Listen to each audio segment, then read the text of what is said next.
বিগত ৩৫ বছর বিএনপি বিভিন্ন বিভিন্ন স্তরে দায়িত্ব পালন করেছি। সেই দায়িত্ব পালনরত অবস্থায় আমার যতটুকু নিষ্ঠা ছিল, যতটুকু ক্ষমতা ছিল, যতটুকু করণীয় ছিল, আমি সমস্ত করণীয় করেছি। 111-এ দুর্ঘটনা ঘটে, আমার বাড়ি যৌথবাড়িতে হামলা করে আমার এক ছেলে ক্লাস 9-এ পড়ে, তাকে ধরে নিয়ে গাছের সাথে বেঁধে বেদন পিটানো বলে। তার অপরাধ তার বাবা বিএনপি করত।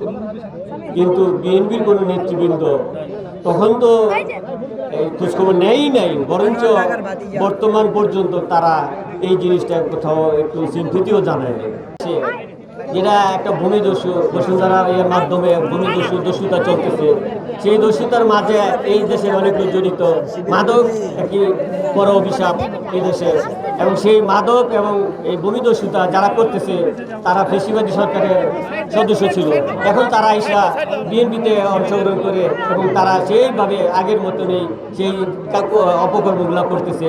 এবং এখানেও দেখা যায় যে বিএনপির লোকজন ওখানে তাদেরকে কোনো প্রতিবাদ করতেছে না, বরঞ্চ তাদেরকে আরও উৎসাহিত করতেছে এবং বিভিন্ন পদ পদবি দিয়ে তাদেরকে পুরস্কৃত করতেছে।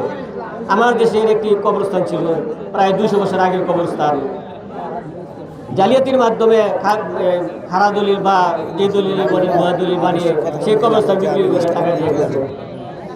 6000 পিস পেন্সিল সহ ধরা পড়ছে সেই লোক আজকে বিএনপি করবে, যারা আজাদ হচ্ছে আজকে। আর ধন্যবাদ সবাইকে, ধন্যবাদ যারা আমার সাথে জামাতে যোগদান করছেন তাদেরকে আমি আবারও বলতে চাই যে আমরা একটি ভালো লক্ষ্য নিয়ে উদ্দেশ্য নিয়ে আজকে জামাতে যোগদান করছি।